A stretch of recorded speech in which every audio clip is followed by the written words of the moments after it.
बिस्मिल्लाहिर्रहमानिर्रहीम। मैं हूं आमिर भट्ट और आप देख रहे हैं सिटी 5 टीवी। बढ़ते हैं आज की ताज़ा तरीन खबरों की तरफ। गुजरात में एक अफसोसनाक वाकया पेश आया। जीटी रोड पर वाकया पंखा साज फैक्ट्री जीएम फैन की बोसीदा इमारत की छतों को ऊंचा करते वक्त दोनों छतें गिर गई, जिनकी जद में आकर निस्फ दर्जन के करीब पठान मजदूर मलबा तले दब गए।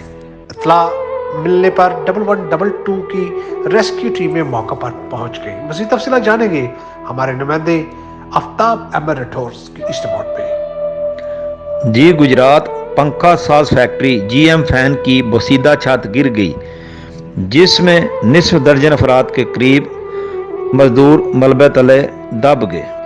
जिसकी इतला मिलते ही रेस्क्यू 1122 एहलकारों की टीमें मौके पर पहुंच गई।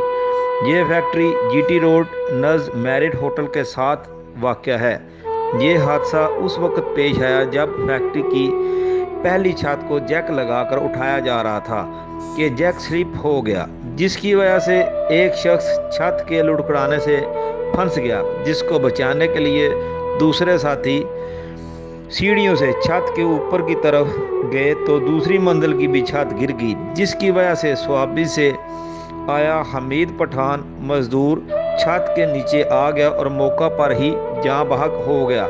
जबकि पंखा साज फैक्ट्री के मालिक वकास ने अभी तक मजदूर के लवाहकीन से रब्ता नहीं किया और फैक्ट्री के ताले लगाकर घर चला गया। इस हादसे में जाँ बहक होने वाले हमीद पठान के भाई ने सिटी 5 टीवी को मजीद बताया कि सिलेंडर इसके ऊपर आ गया। मालिकों का क्या रवैया था? कौन मालिक कौन थे? मालिक का रवैया सर उनका यह था कि जब हम उनको बोल रहे थे हमें अंदर जाने दो, हम वहाँ से निकाल लेते। हमारी किसी ने भी नहीं सुनी। हमारी रेस्क्यू वाले सुनते थे, वो क्या हमारे भले के लिए बोलते थे। वो कहते थे कि हाँ, अगर आप अंदर गए तो हम भी बच जाएंगे, आप भी बच जाओगे। ये सुना को कारखाना था? जी, कारखाना था। क्या बनता था यहाँ पे? ये पंखों का कारखाना था। तो मालिक का नाम क्या है? मालिक का नाम अभी तक पहुँचे यहाँ आपके पास कोई? Aftab Rathore, correspondent Gujarat. City 5 news में फिलहाल इतना ही। मजीद खबरों के लिए देखते रहिए सिटी 5 टीवी। मत भूलिए हमारा पेज लाइक करना, सिटी 5 टीवी। तब तक के लिए इजाजत दीजिए। अल्लाह के बाद।